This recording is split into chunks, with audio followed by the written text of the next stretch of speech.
Jour du côté de la mosquée du centre dans la commune de Kaloum, une manière pour lui de matérialiser la réouverture de cette maison de Dieu. Puis première réunion de concertation du comité de pilotage du programme d'appui aux acteurs des filières agricoles extension Basse Guinée Farana, une extension qui va coûter plus de 40 millions de dollars. En fait, le classico du foot guinéen, c'est ce dimanche à Escahoroyar. Ce match atypique du championnat guinéen cristallise et polarise toutes les énergies. Ce soir, un zoom sur les jaunes et verts de Kaloum. Voilà pour les titres. Encore une fois, bonsoir. Avant tout d'abord, ces messages départ à son Excellence Monsieur François Hollande, président de la République française, Paris. Excellence Monsieur le Président, c'est avec une grande consternation que j'ai appris l'attentat perpétré dans le département de l'Isère. Le gouvernement guinéen condamne avec la grande fermeté cet acte terroriste. Permettez-moi en cette triste occasion de vous adresser au nom du peuple de Guinée, de son gouvernement, ainsi qu'à mon nom personnel notre sincère solidarité. Je vous prie de transmettre aux familles éplorées notre profonde compassion. Veuillez agréer, Monsieur le Président, l'assurance de ma très profonde considération. Professeur Alpha Condé, Conakry le 26 juillet 2015, chef de l'État. À son Excellence, Monsieur Béji Kaïd Essebsi, président de la République tunisienne, Tunis. Excellence, Monsieur le Président et chers frères, c'est avec une vive émotion que le peuple de Guinée, son gouvernement et moi-même avons appris la douloureuse nouvelle suite à l'attaque terroriste qui a eu lieu à Sousse. En ces moments douloureux, permettez-moi, Monsieur le Président et chers frères, au nom du peuple de Guinée, de son gouvernement et à mon nom propre, de vous adresser mes sincères condoléances. Par la même occasion, je vous prie, Excellence, Monsieur le Président, de bien vouloir transmettre au peuple frère tunisien, particulièrement aux familles éplorées, notre profonde compassion. Veuillez agréer, Excellence, Monsieur le Président, l'expression de ma profonde compassion. Professeur Alpha Condé, Conakry, le 21 juin 2015, chef de l'État, président de la République.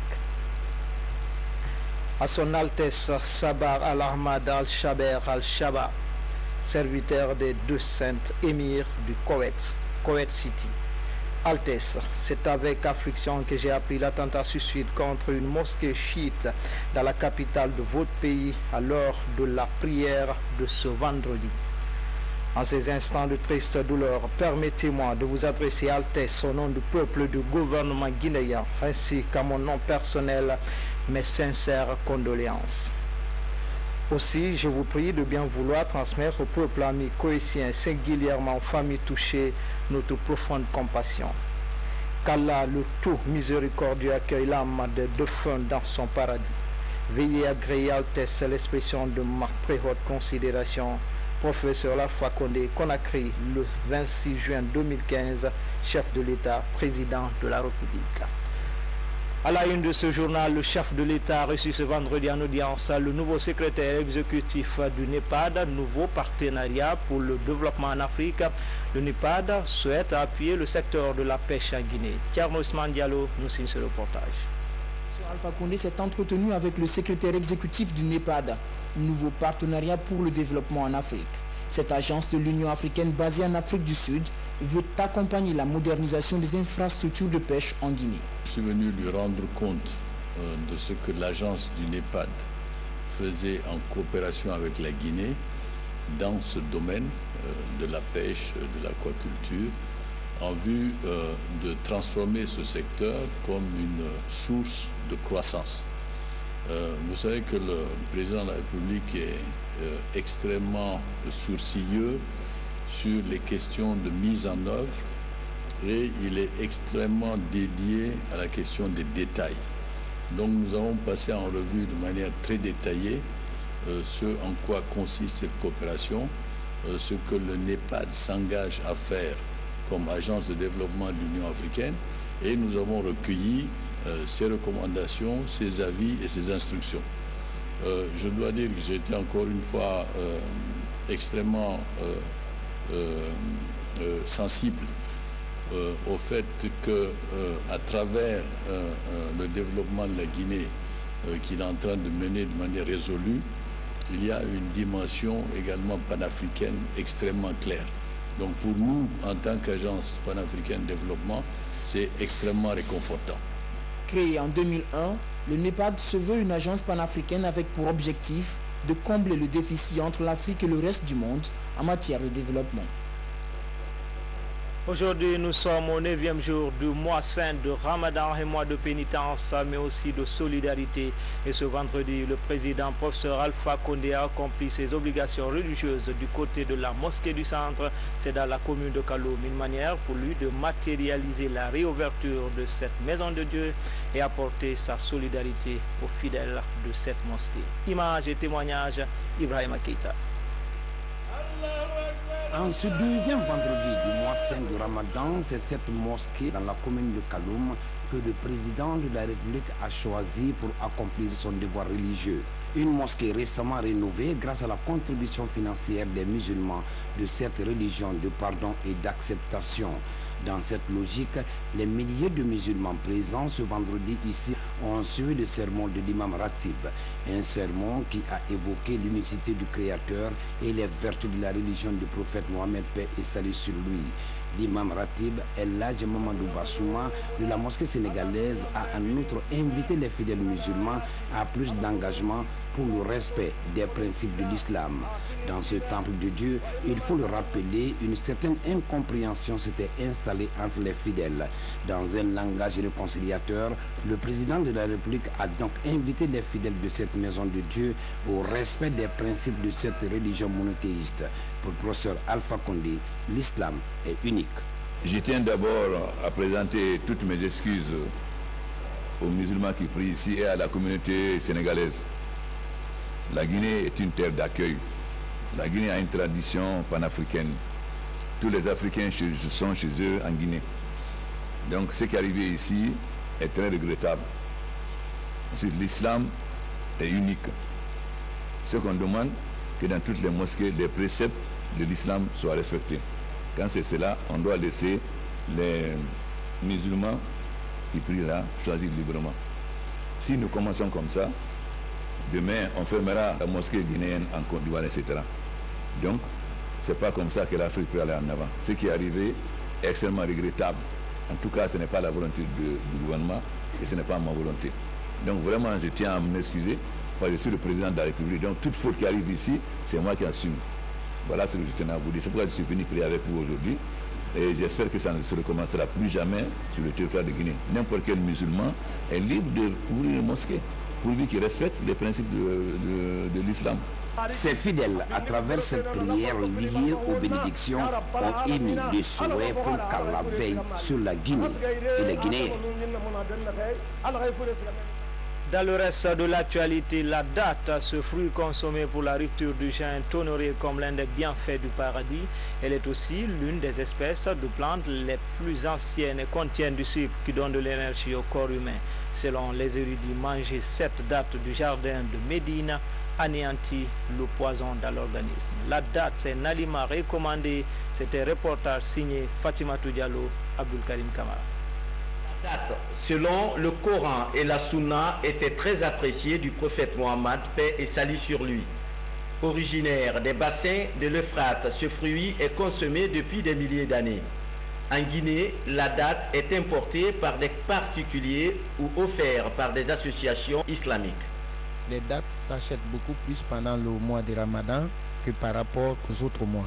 Succulent et énergétique, une portion de 50 grammes de dattes fournit 15% de la quantité de fibres nécessaires à l'organisme par jour.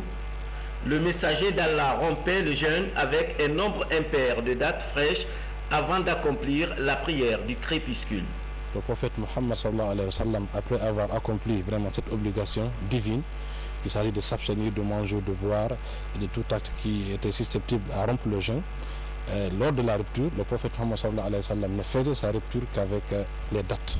Il y a un hadith qui a été rapporté par Imam Muslim, là où notre mère Aïcha disait qu'elle pouvait rester entre les deux lignes 30 jours, un mois, sans qu'aucun feu ne soit allumé dans la maison du prophète Mohammed sallallahu alayhi wa sallam. Donc on l'interpelle là, de quoi il se nourrissait? Donc il ne se nourrissait que des dattes ainsi que de l'eau.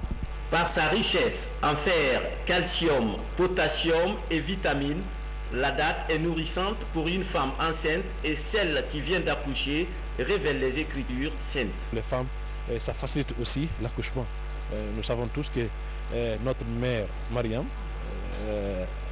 lorsqu'elle a voulu vraiment mettre au monde Jésus-Christ, donc tellement qu'elle avait mal, il y avait une douleur très intense, et elle se refusait sous le tronc d'un arbre.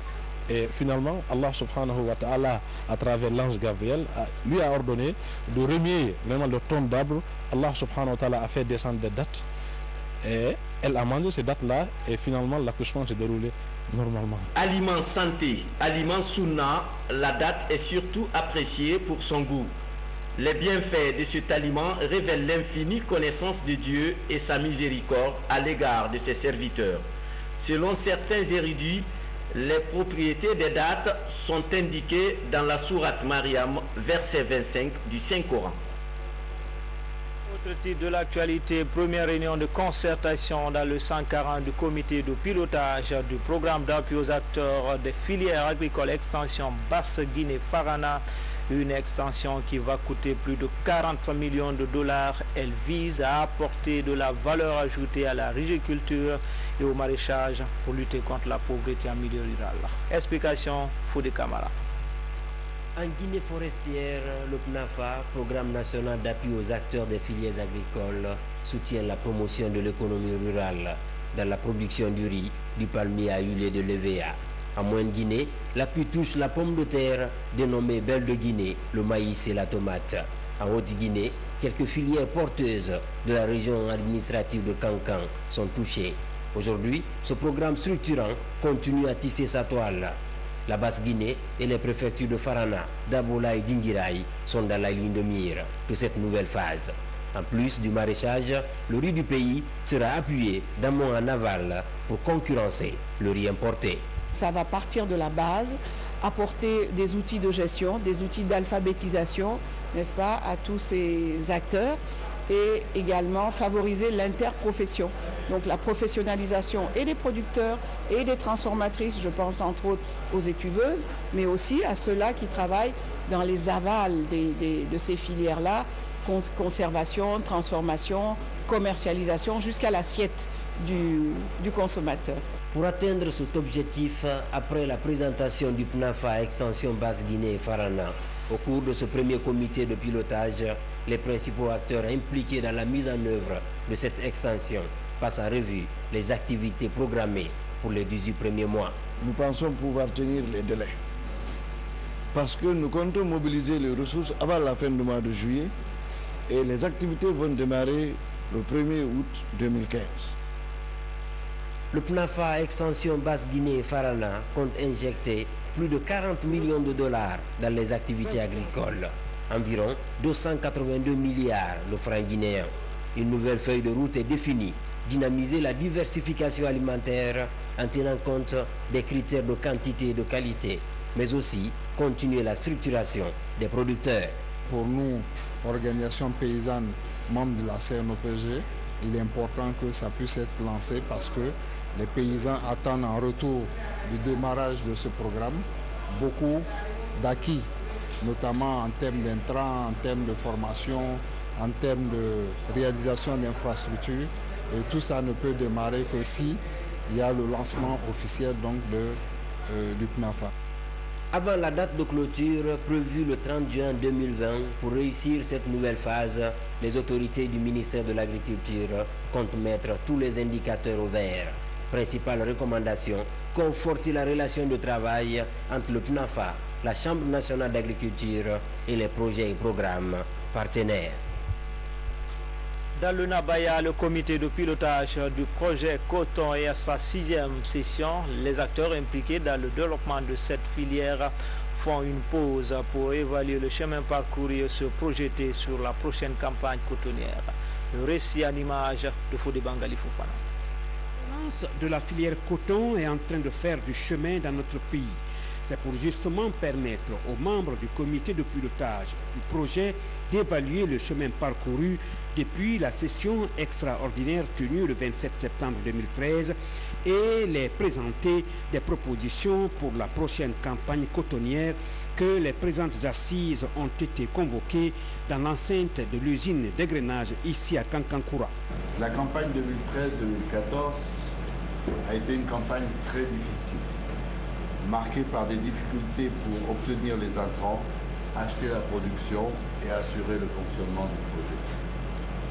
Je dois donc saluer tous les intervenants de la filière qui, à cette période, ont su tout faire pour traverser cette tempête sans perdre confiance, afin que nous puissions continuer de contribuer à l'amélioration des conditions de vie des populations des zones rurales de la Guinée. Au cours de cette 6e session, les membres de ce comité de pilotage du projet de développement de la filière cotonnière en Guinée ont réussi à examiner de façon fondamentale le bilan et le budget du projet et à faire des recommandations pertinentes aussi bien au projet qu'aux maîtres d'ouvrage que sont les départements associés à la mise en œuvre de ce projet.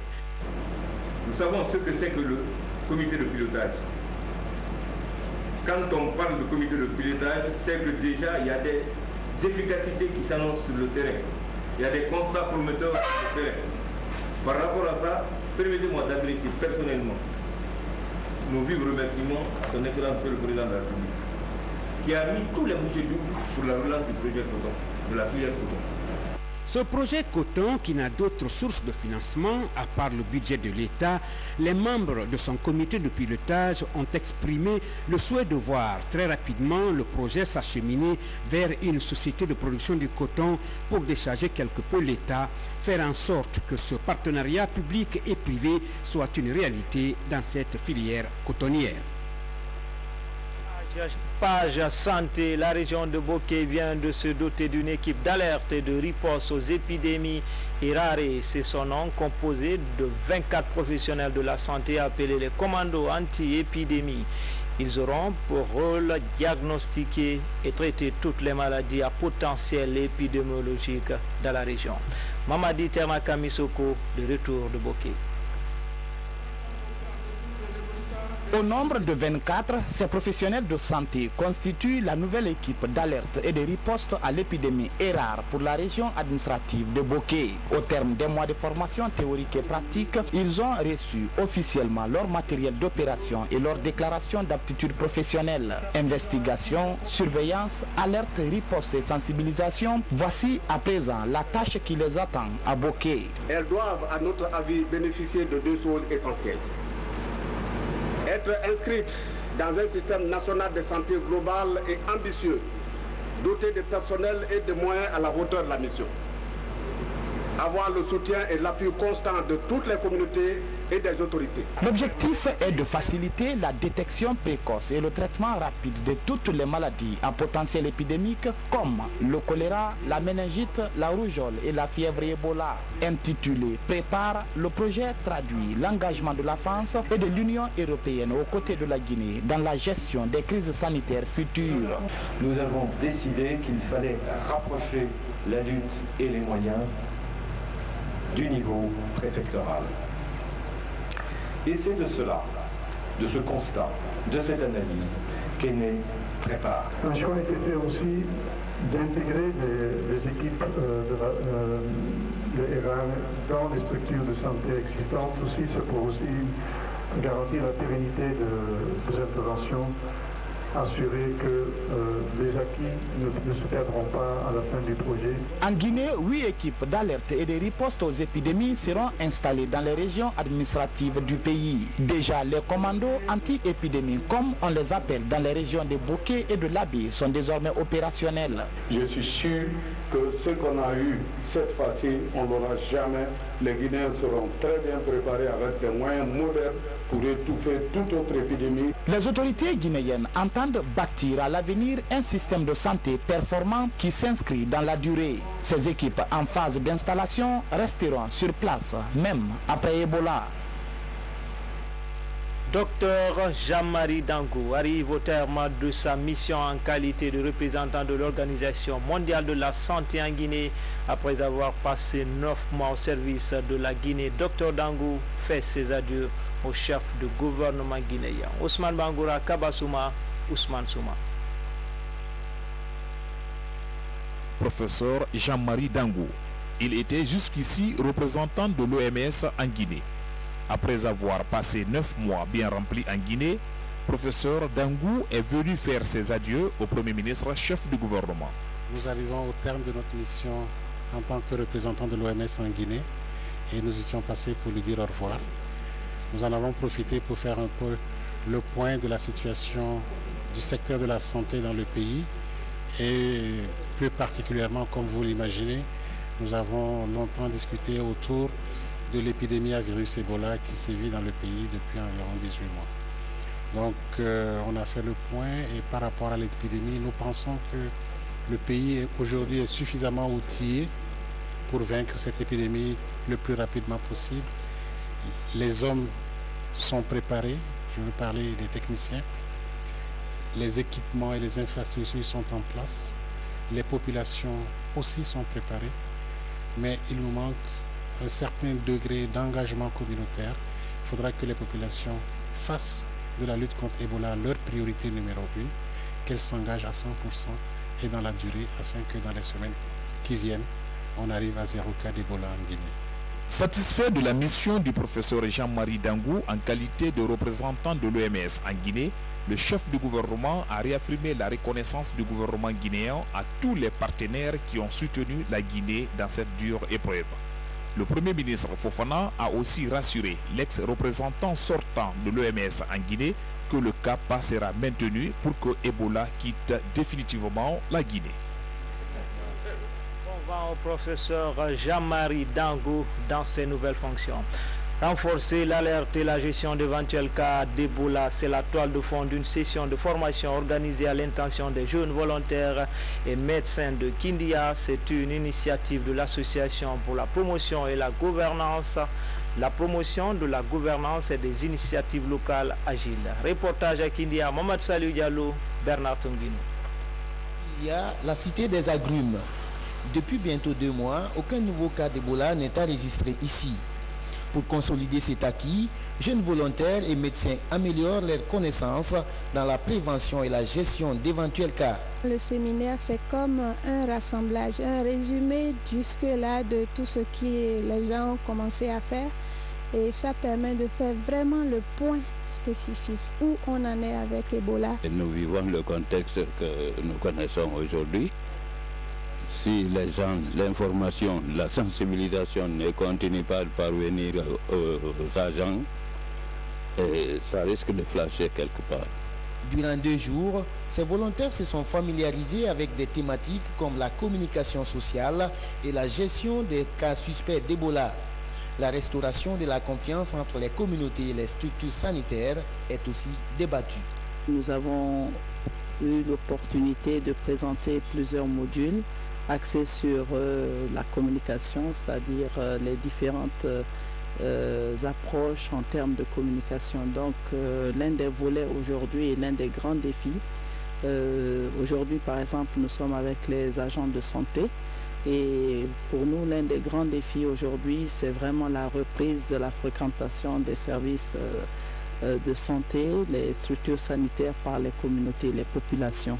L'Association pour la promotion de la gouvernance et des initiatives locales entend démultiplier cette formation dans d'autres localités du pays. Objectif, consolider les acquis du processus d'éradication de la fièvre Ebola en Guinée. Le partenariat public-privé se porte mieux en Guinée. Elle se concrétise à travers la réalisation des infrastructures hôtelières et immobilières. En témoigne le complexe hôtelier Plaza Palma Camayen et la cité Plaza Diamond qui connaît aujourd'hui une extension. Le ministre de la ville se frotte les mains. On fait le point tout de suite avec Saint-Martin Francine Adounou. Palma Guinée est un établissement hôtelier 5 étoiles. Il compte 282 chambres avec des suites présidentielles, royales, junior et senior. Lancé officiellement en juin 2012, les travaux sont aujourd'hui à 70% selon les promoteurs. Le chantier retient l'attention des autorités à cause de sa portée économique et sociale. Bâtie en bordure de mer, cette infrastructure répond à l'une des préoccupations du gouvernement en matière de promotion des infrastructures hôtelières en Guinée. Nous croyons en l'avenir de la Guinée. On ne se serait pas aventuré d'engager près de 70 millions de dollars dans un tel projet. Nous avons une salle de conférence de 800 places assises et la réception provisoire aura lieu au mois d'avril 2016 et l'ouverture de l'hôtel est prévue pour le mois de juillet 2016. Ce chantier répond aux normes internationales de construction. Les matériaux utilisés ici sont examinés par les techniciens nationaux. Dès là, la délégation du ministère de la Ville s'est rendue sur le chantier Plaza Jamon, une merveille qui a déjà livré 16 appartements, des immeubles commerciaux, des bureaux et des heures de jeu. La deuxième phase du projet est lancée. Si c'est vraiment du beau travail, nous y avons trouvé. Et la preuve, c'est que la deuxième phase que vous voyez derrière moi est en pleine exécution. Et dans quelques temps, vous verrez encore une autre belle cité. Et c'est pour vous dire que ce régime, à sa tête le professeur Alpha Condé, veut changer l'image de ce pays à travers l'amélioration du cadre de vie des Guinéens, parce que nous avons en projet la construction de villas de moindre standing, des bâtiments de moindre standing, pour que chaque Guinéen puisse accéder à un logement décent. Ces complexes immobiliers rehaussent l'image de l'habitat à Conakry en s'intégrant dans la politique d'urbanisation structurée. Le projet s'étendra à Kobaya sur des dizaines d'hectares, soit le double de Kaloum. Palma Guinée, c'est un projet qui avance à grands pas. Ce vendredi au Palais du Peuple, le dialogue a pris du plomb dans l'aile. La question de la réforme de la Commission électorale nationale indépendante divise toujours la classe politique. Les détails, c'est avec Mohamed Lamine Kamara. Pour la journée de ce vendredi, les acteurs politiques au dialogue interguinéen sont revenus sur la question de la Commission électorale nationale indépendante CENI. Dans les discussions, la réforme de cette institution s'est posée. La forte divergence de vues entre la mouvance et l'opposition a provoqué le premier coup d'éclat de ce dialogue. Nous avons décidé de suspendre notre participation jusqu'à ce que nous percevions des signes forts et consistants de la volonté de la mouvance présidentielle d'aller à un vrai dialogue. Nous sommes à moins de 100 jours des élections présidentielles. Ils demandent à ce qu'on fasse des élections le 30 août et aujourd'hui ils demandent à ce qu'on réforme la CENI, à ce qu'on change les commissaires de la CENI. Bon, finalement, on ne sait pas ce que nos frères de l'opposition veulent. Encore une fois, la mouvance est prête à discuter de toutes les propositions, que ça vienne de l'opposition, que ça vienne de nos partenaires au développement, toute proposition qui va concourir à rendre les élections transparentes et crédibles. En appui à la médiation, les observateurs constitués des représentants des institutions internationales et la société civile se sont concertés avec les deux bords politiques. L'espoir de tous est la reprise des travaux dès lundi prochain. En sa qualité de président du cadre de concertation, le garde des Sceaux, Maître Cheikh Sako, a fait le point de la journée. Il a appelé à notre différents acteurs politiques de la mouvance et de l'opposition de revenir à la table du dialogue. Les précisions sur le déroulement des débats, c'est avec Maître Cheikh Sako. Un long débat sur la question de la CENI et les propositions de l'opposition n'ont pas été acceptées par la majorité présidentielle. La majorité présidentielle a fait une autre proposition en indiquant que toute réforme concernant la CENI au visa de la loi organique 016 se fera à l'Assemblée nationale. L'opposition a proposé à maxima la réforme totale de la CENI et à minima la recomposition de la CENI parce que les commissaires qu'ils ont désignés ont ensuite changé de veste. Alors, cela nous mettait devant un blocage.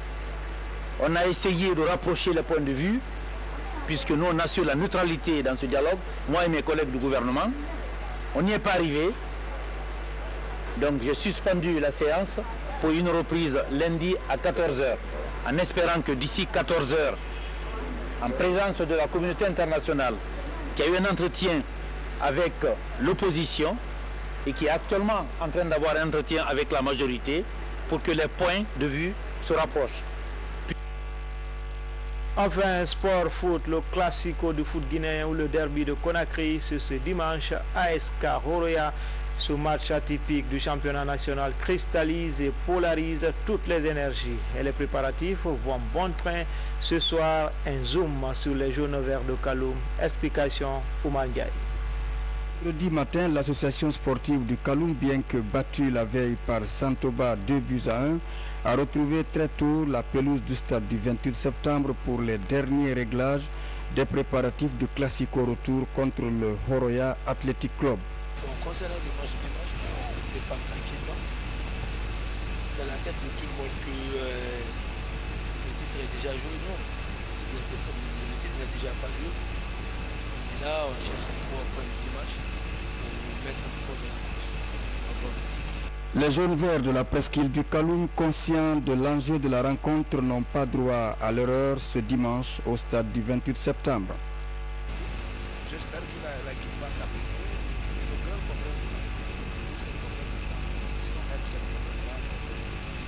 Pour de nombreux observateurs, la AS Kaloum, qui avait tenu le Horoya en échec au match aller, devrait mieux faire ce dimanche. Mais quand on sait qu'il n'y a pas de logique en football et que l'adversaire s'appelle Horoya, il faut tout simplement attendre la fin du temps réglementaire.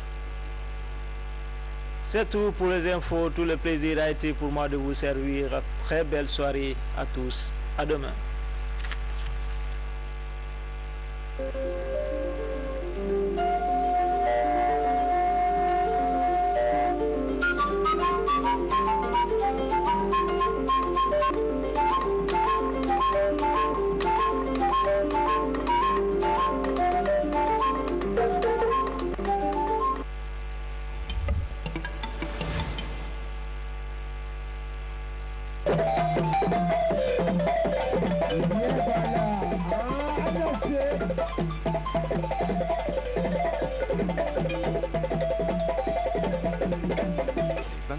De la Guinée à Lyon, organisé par l'Office national du tourisme.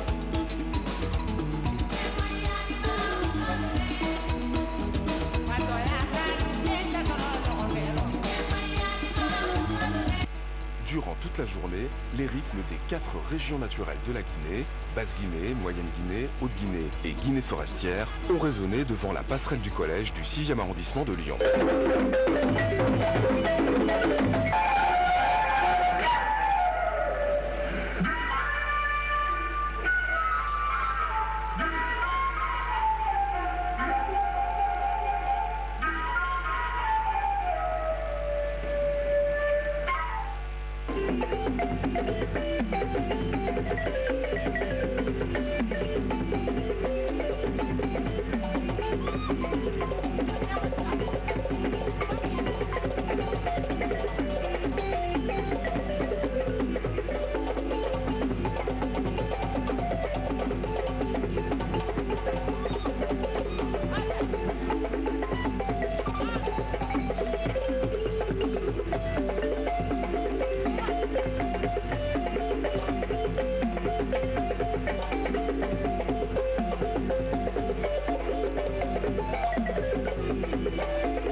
La méningite, la rougeole et la fièvre Ebola, intitulé « Prépare », le projet traduit l'engagement de la France et de l'Union européenne aux côtés de la Guinée dans la gestion des crises sanitaires futures.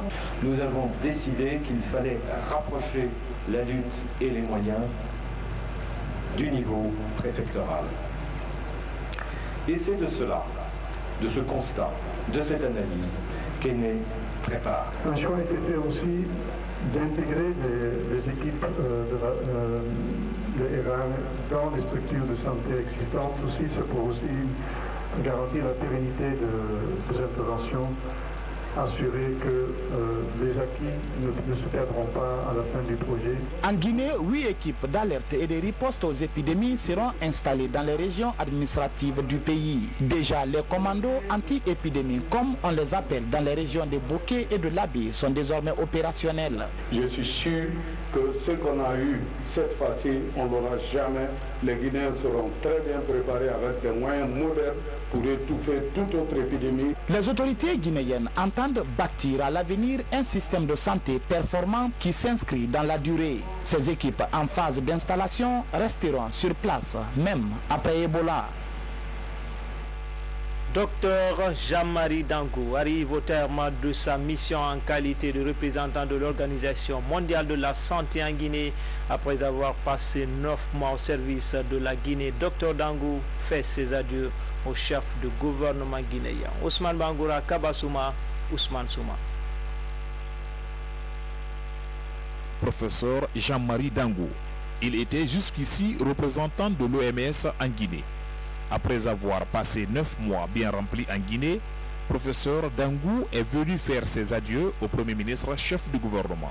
Nous arrivons au terme de notre mission en tant que représentant de l'OMS en Guinée et nous étions passés pour lui dire au revoir.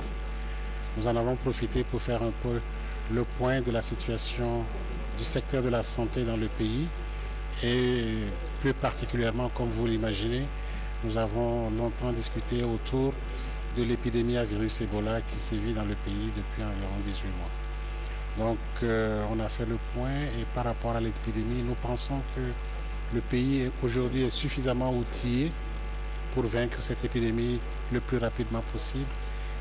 Les hommes sont préparés, je veux parler des techniciens, les équipements et les infrastructures sont en place, les populations aussi sont préparées, mais il nous manque un certain degré d'engagement communautaire. Il faudra que les populations fassent de la lutte contre Ebola leur priorité numéro 1, qu'elles s'engagent à 100% et dans la durée afin que dans les semaines qui viennent, on arrive à 0 cas d'Ebola en Guinée. Satisfait de la mission du professeur Jean-Marie Dangou en qualité de représentant de l'OMS en Guinée, le chef du gouvernement a réaffirmé la reconnaissance du gouvernement guinéen à tous les partenaires qui ont soutenu la Guinée dans cette dure épreuve. Le Premier ministre Fofana a aussi rassuré l'ex-représentant sortant de l'OMS en Guinée que le cap sera maintenu pour que Ebola quitte définitivement la Guinée. On va au professeur Jean-Marie Dangou dans ses nouvelles fonctions. Renforcer l'alerte et la gestion d'éventuels cas d'Ebola, c'est la toile de fond d'une session de formation organisée à l'intention des jeunes volontaires et médecins de Kindia. C'est une initiative de l'Association pour la promotion et la gouvernance. La promotion de la gouvernance et des initiatives locales agiles. Reportage à Kindia, Mohamed Salou Diallo, Bernard Tongino. Il y a la cité des agrumes. Depuis bientôt 2 mois, aucun nouveau cas d'Ebola n'est enregistré ici. Pour consolider cet acquis, jeunes volontaires et médecins améliorent leurs connaissances dans la prévention et la gestion d'éventuels cas. Le séminaire, c'est comme un rassemblage, un résumé jusque-là de tout ce que les gens ont commencé à faire.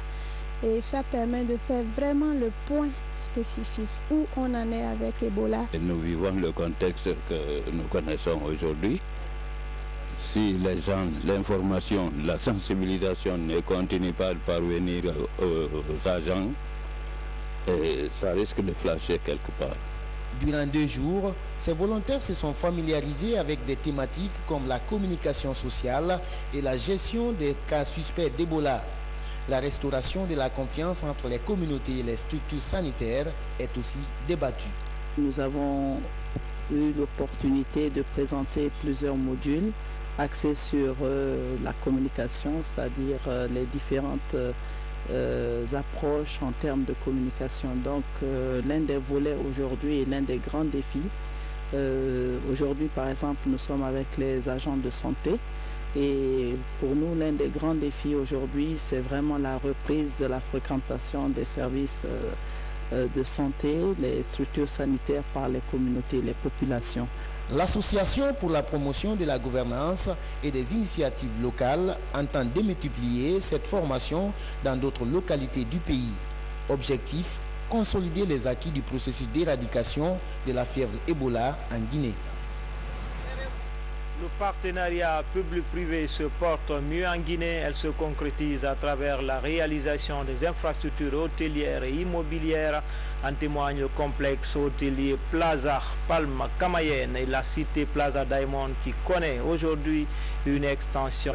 Un sermon qui a évoqué l'unicité du Créateur et les vertus de la religion du prophète Mohammed, paix et salut sur lui. L'imam Ratib El Hadj Mamadou Bassouma de la mosquée sénégalaise a en outre invité les fidèles musulmans à plus d'engagement pour le respect des principes de l'islam. Dans ce temple de Dieu, il faut le rappeler, une certaine incompréhension s'était installée entre les fidèles. Dans un langage réconciliateur, le président de la République a donc invité les fidèles de cette maison de Dieu au respect des principes de cette religion monothéiste. Pour le professeur Alpha Condé, l'islam est unique. Je tiens d'abord à présenter toutes mes excuses aux musulmans qui prient ici et à la communauté sénégalaise. La Guinée est une terre d'accueil. La Guinée a une tradition panafricaine. Tous les Africains sont chez eux en Guinée. Donc ce qui est arrivé ici est très regrettable. L'islam est unique. Ce qu'on demande, que dans toutes les mosquées, les préceptes de l'islam soient respectés. Quand c'est cela, on doit laisser les musulmans qui prient là choisir librement. Si nous commençons comme ça, demain on fermera la mosquée guinéenne en Côte d'Ivoire, etc. Donc, c'est pas comme ça que l'Afrique peut aller en avant. Ce qui est arrivé est extrêmement regrettable. En tout cas, ce n'est pas la volonté du gouvernement et ce n'est pas ma volonté. Donc vraiment, je tiens à m'excuser parce que je suis le président de la République. Donc toute faute qui arrive ici, c'est moi qui assume. Voilà ce que je tenais à vous dire. C'est pourquoi je suis venu prier avec vous aujourd'hui. Et j'espère que ça ne se recommencera plus jamais sur le territoire de Guinée. N'importe quel musulman est libre d'ouvrir une mosquée, pourvu qu'il respecte les principes de l'islam. Ces fidèles, à travers cette prière liée aux bénédictions, ont émis des souhaits pour qu'Allah veille sur la Guinée et les Guinéens. Dans le reste de l'actualité, la date, ce fruit consommé pour la rupture du jeûne est honoré comme l'un des bienfaits du paradis. Elle est aussi l'une des espèces de plantes les plus anciennes et contient du sucre qui donne de l'énergie au corps humain. Selon les érudits, manger cette date du jardin de Médine anéantit le poison dans l'organisme. La date est un aliment recommandé. C'était un reportage signé Fatimatou Diallo, Abdul Karim Kamara. La date, selon le Coran et la Sunna, était très appréciée du prophète Mohammed, paix et salut sur lui. Originaire des bassins de l'Euphrate, ce fruit est consommé depuis des milliers d'années. En Guinée, la date est importée par des particuliers ou offerte par des associations islamiques. Les dates s'achètent beaucoup plus pendant le mois de Ramadan que par rapport aux autres mois.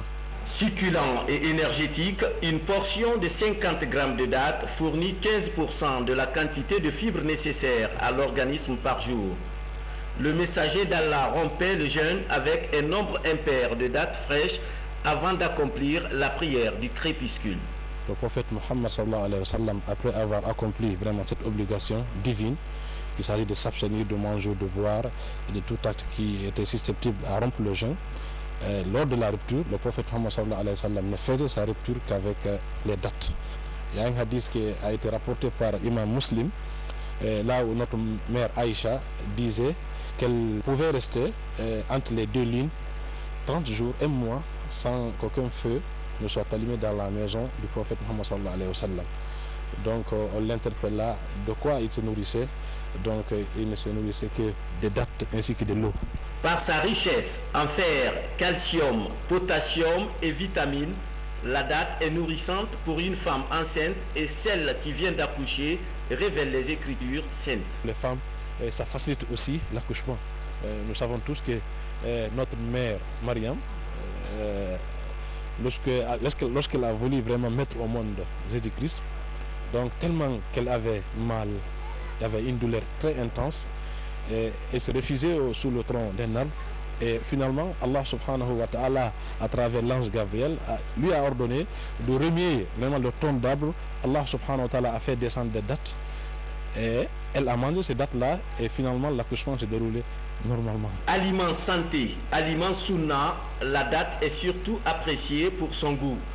Les bienfaits de cet aliment révèlent l'infinie connaissance de Dieu et sa miséricorde à l'égard de ses serviteurs.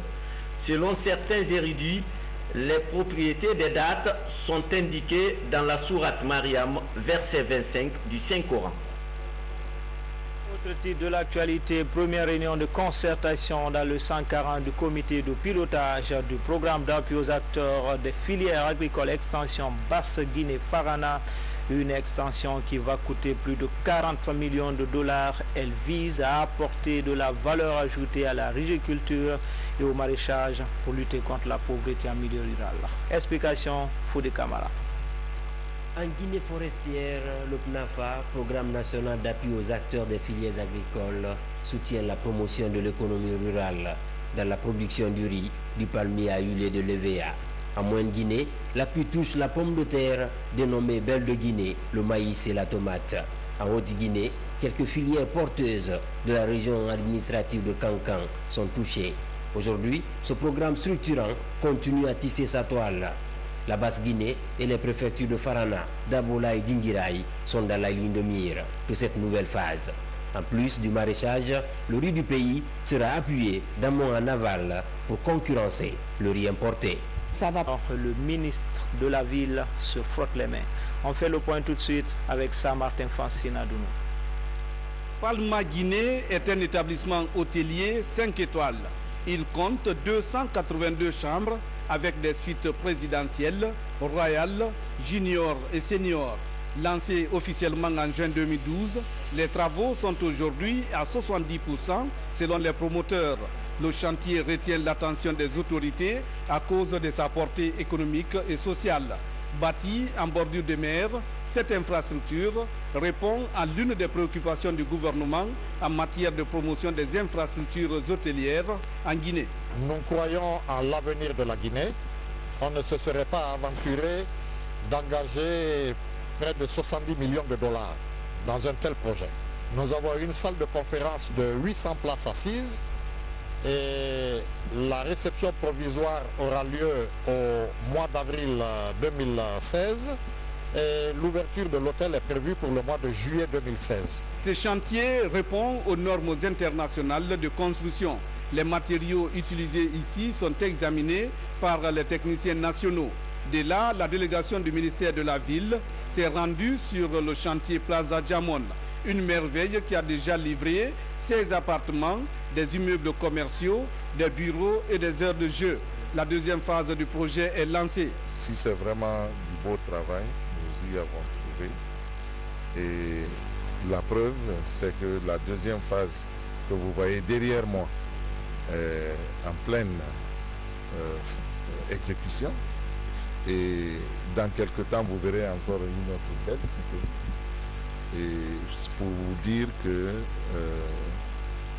ce régime, à sa tête, le professeur Alpha Condé, veut changer l'image de ce pays à travers l'amélioration du cadre de vie des Guinéens.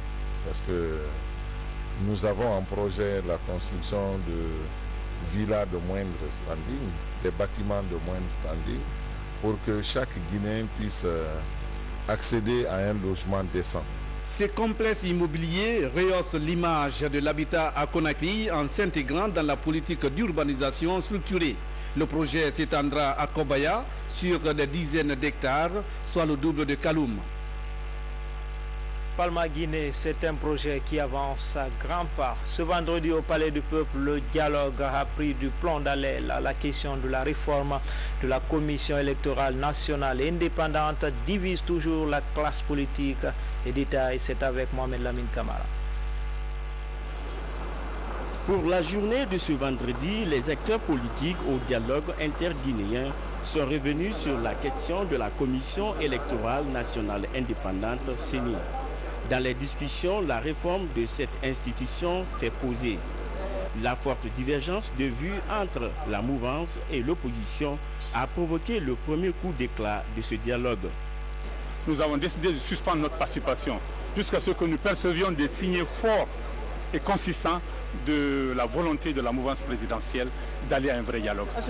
Nous sommes à moins de 100 jours des élections présidentielles il demande à ce qu'on fasse des élections le 30 août et aujourd'hui il demande à ce qu'on réforme la CENI, à ce qu'on change les commissaires de la CENI. Bon, finalement, on ne sait pas ce que nos frères de l'opposition veulent. Encore une fois, la mouvance est prête à discuter de toutes les propositions, que ça vienne de l'opposition, que ça vienne de nos partenaires au développement, toute proposition qui va concourir à rendre les élections transparentes et crédibles. En appui à la médiation, les observateurs constitués des représentants des institutions internationales et la société civile se sont concertés avec les deux bords politiques.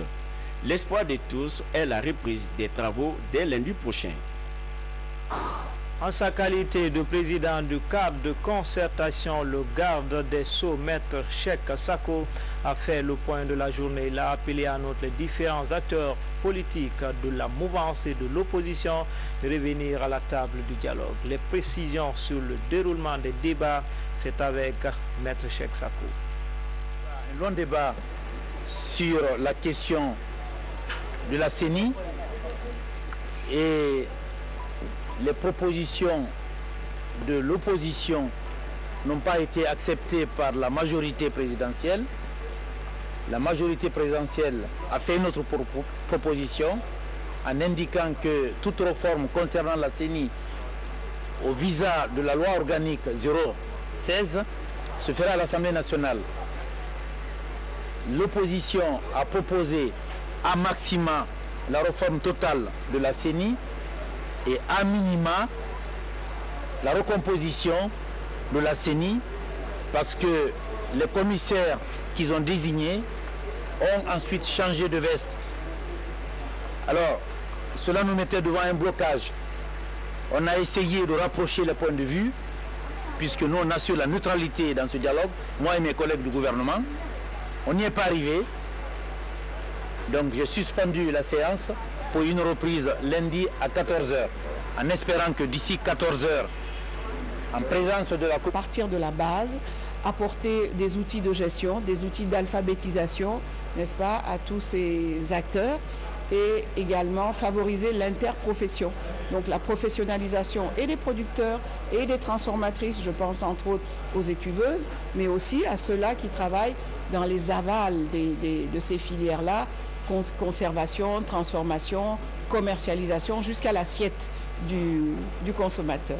Pour atteindre cet objectif, après la présentation du PNAFA Extension Basse-Guinée et Farana, au cours de ce premier comité de pilotage, les principaux acteurs impliqués dans la mise en œuvre de cette extension passent en revue les activités programmées pour les 18 premiers mois.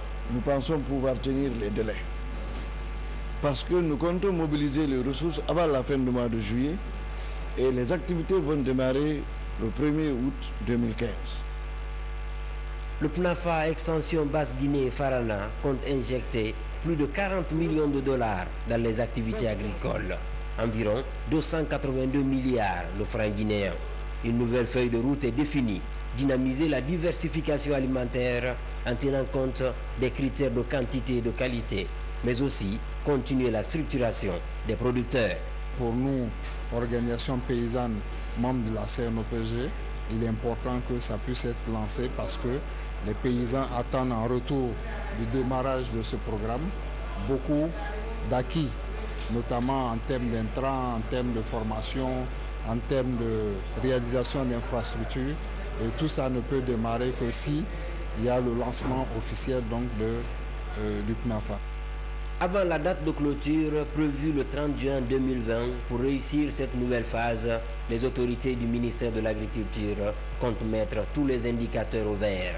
Principale recommandation, conforter la relation de travail entre le PNAFA, la Chambre nationale d'agriculture et les projets et programmes partenaires. Dans le Nabaya, le comité de pilotage du projet Coton est à sa 6e session. Les acteurs impliqués dans le développement de cette filière font une pause pour évaluer le chemin parcouru et se projeter sur la prochaine campagne cotonnière. Le récit en image de Fodé Bangali Fofana. La de la filière coton est en train de faire du chemin dans notre pays. C'est pour justement permettre aux membres du comité de pilotage du projet d'évaluer le chemin parcouru depuis la session extraordinaire tenue le 27 septembre 2013 et les présenter des propositions pour la prochaine campagne cotonnière que les présentes assises ont été convoquées dans l'enceinte de l'usine d'égrenage ici à Kankankura. La campagne 2013-2014 a été une campagne très difficile, marquée par des difficultés pour obtenir les intrants, acheter la production et assurer le fonctionnement du projet. Je dois donc saluer tous les intervenants de la filière qui, à cette période, ont su tout faire pour traverser cette tempête sans perdre confiance afin que nous puissions continuer de contribuer à l'amélioration des conditions de vie des populations des zones rurales de la Guinée. Au cours de cette 6e session, les membres de ce comité de pilotage du projet de développement de la filière cotonnière en Guinée ont réussi à examiner de façon fondamentale le bilan et le budget du projet et à faire des recommandations pertinentes aussi bien au projet qu'aux maîtres d'ouvrage que sont les départements associés à la mise en œuvre de ce projet. Nous savons ce que c'est que le comité de pilotage. Quand on parle de comité de pilotage, c'est que déjà il y a des efficacités qui s'annoncent sur le terrain. Il y a des constats prometteurs sur le terrain. Par rapport à ça, permettez-moi d'adresser personnellement nos vifs remerciements à son excellence le président de la République, qui a mis tous les bouchées doubles pour la relance du projet coton, de la filière coton. Ce projet coton, qui n'a d'autres sources de financement à part le budget de l'État, les membres de son comité de pilotage ont exprimé le souhait de voir très rapidement le projet s'acheminer vers une société de production du coton pour décharger quelque peu l'État, faire en sorte que ce partenariat public et privé soit une réalité dans cette filière cotonnière. Page santé, la région de Boké vient de se doter d'une équipe d'alerte et de riposte aux épidémies et rares. C'est son nom, composé de 24 professionnels de la santé appelés les commandos anti-épidémie. Ils auront pour rôle diagnostiquer et traiter toutes les maladies à potentiel épidémiologique dans la région. Mamadi Termakamisoko, de retour de Boké. Au nombre de 24, ces professionnels de santé constituent la nouvelle équipe d'alerte et de riposte à l'épidémie ERAR pour la région administrative de Boké. Au terme des mois de formation théorique et pratique, ils ont reçu officiellement leur matériel d'opération et leur déclaration d'aptitude professionnelle. Investigation, surveillance, alerte, riposte et sensibilisation, voici à présent la tâche qui les attend à Boké. Elles doivent, à notre avis, bénéficier de deux choses essentielles. Être inscrite dans un système national de santé global et ambitieux, doté de personnel et de moyens à la hauteur de la mission. Avoir le soutien et l'appui constant de toutes les communautés et des autorités. L'objectif est de faciliter la détection précoce et le traitement rapide de toutes les maladies à potentiel épidémique comme le choléra. Du côté de la mosquée du centre dans la commune de Kalo, une manière pour lui de matérialiser la réouverture de cette maison de Dieu. Puis première réunion de concertation du comité de pilotage du programme d'appui aux acteurs des filières agricoles extension Basse-Guinée-Farana. C'est une extension qui va coûter plus de 40 millions de dollars. En fait, le classico du foot guinéen, c'est ce dimanche à Escaro-Royar. Ce match atypique du championnat guinéen cristallise et polarise toutes les énergies. Ce soir, un zoom sur les jaunes et verts de Kalouma. Voilà pour les titres. Encore une fois, bonsoir. Avant tout d'abord, ces messages départ à son Excellence Monsieur François Hollande, président de la République française, Paris. Excellence Monsieur le Président, c'est avec une grande consternation que j'ai appris l'attentat perpétré dans le département de l'Isère. Le gouvernement guinéen condamne avec la grande fermeté cet acte terroriste. Permettez-moi en cette triste occasion de vous adresser au nom du peuple de Guinée, de son gouvernement, ainsi qu'à mon nom personnel notre sincère solidarité. Je vous prie de transmettre aux familles éplorées notre profonde compassion. Veuillez agréer, Monsieur le Président, l'assurance de ma très profonde considération. Professeur Alpha Condé, Conakry le 26 juillet 2015, chef de l'État. À son Excellence, Monsieur Béji Kaïd Essebsi, président de la République tunisienne, Tunis. Excellences, Monsieur le Président et chers frères, c'est avec une vive émotion que le peuple de Guinée, son gouvernement et moi-même avons appris la douloureuse nouvelle suite à l'attaque terroriste qui a eu lieu à Sousse. En ces moments douloureux, permettez-moi, Monsieur le Président et chers frères, au nom du peuple de Guinée, de son gouvernement et à mon nom propre, de vous adresser mes sincères condoléances. Par la même occasion, je vous prie, Excellences, Monsieur le Président, de bien vouloir transmettre au peuple frère tunisien, particulièrement aux familles éplorées, notre profonde compassion. Veuillez et agréer, Excellence, à Monsieur le Président, l'expression de ma profonde compassion. Professeur Alpha Condé Conakry, le 21 juin 2015, chef de l'État, président de la République. À son Altesse Sabar Al-Ahmad Al-Shaber Al-Shaba, serviteur des deux saintes émirs du Koweït City. Altesse, c'est avec affliction que j'ai appris l'attentat suicide contre une mosquée chiite dans la capitale de votre pays à l'heure de la prière de ce vendredi. En ces instants de triste douleur, permettez-moi de vous adresser, Altesse, au nom du peuple du gouvernement guinéen, ainsi qu'à mon nom personnel, mes sincères condoléances. Aussi, je vous prie de bien vouloir transmettre au peuple ami koweïtien, singulièrement aux familles touchées, notre profonde compassion. Qu'Allah, le tout miséricordieux, accueille l'âme des défunts dans son paradis. Veuillez agréer, Altesse, l'expression de ma très haute considération. Professeur Alpha Condé Conakry, le 26 juin 2015, chef de l'État, président de la République. À la une de ce journal, le chef de l'État a reçu ce vendredi en audience le nouveau secrétaire exécutif du NEPAD, nouveau partenariat pour le développement en Afrique. Le NEPAD souhaite appuyer le secteur de la pêche en Guinée. Thierno Ousmane Diallo nous signe ce reportage. Alpha Condé s'est entretenu avec le secrétaire exécutif du NEPAD, nouveau partenariat pour le développement en Afrique. Cette agence de l'Union africaine basée en Afrique du Sud veut accompagner la modernisation des infrastructures de pêche en Guinée. Je suis venu lui rendre compte de ce que l'agence du NEPAD faisait en coopération avec la Guinée dans ce domaine de la pêche, de l'aquaculture, en vue de transformer ce secteur comme une source de croissance.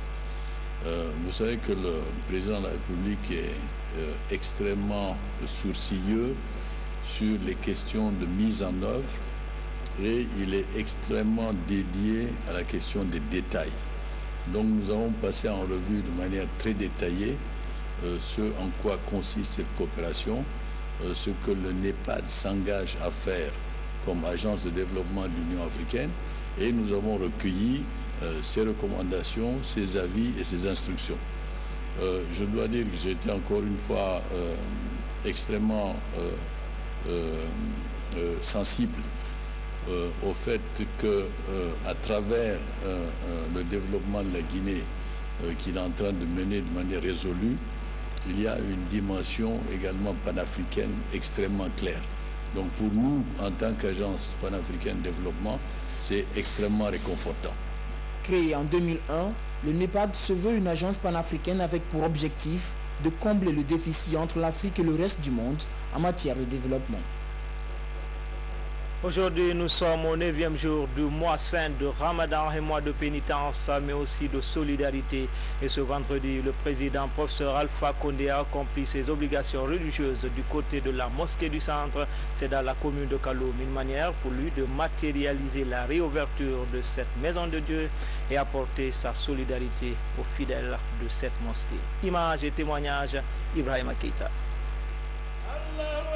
En ce deuxième vendredi du mois saint du Ramadan, c'est cette mosquée dans la commune de Kaloum que le président de la République a choisi pour accomplir son devoir religieux.